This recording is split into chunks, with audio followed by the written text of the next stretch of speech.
𝐶𝐸 here. So excited. 𝐶𝐸 Show episode number 245. The much anticipated July stats are in, and as usual, I got your numbers and your stats. Let's get right into it. So back in June 2023 in Toronto, we had just over 2,800 sales against just over 5,500 active listings.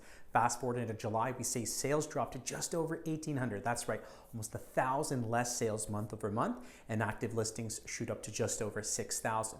In New York region, we saw a similar pattern back in June 2023 with just over 1,300 sales against just over 2,500 active listings.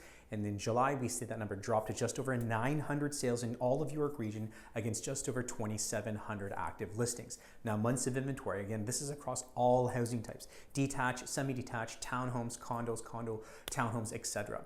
We had around 2.4 months of inventory for an average property in Toronto back in June 2023. No changes, we move into July, and that number stays at 2.4 as well. In New York region, we went from 2 months of inventory in June. Again, no change. In July, we held firm at 2 months of inventory. Now month over month, price changes. And again, this is encompassing all housing types. An average Toronto property back in June 2023 was trading just over $1.152 million.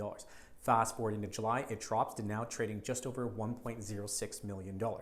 In York region, an average property there was trading just over $1.39 million in June. And fast forward into July, is trading just over $1.35 million.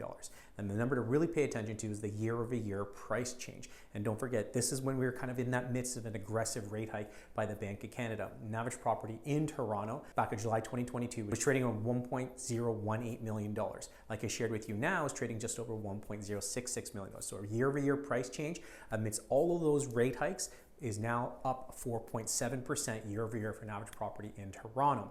Now, in York region, we saw a similar pattern back in July 2022. An average property in York region was trading around $1.268 million, and like I shared with you now, is trading over $1.356 million. That equates to about a 7% increase for an average property in York region year over year. Now, GTA Realtors reported just over 5,200 sales through TRREB's MLS system in July 2023, which represents about a 7.8% increase compared to July 2022.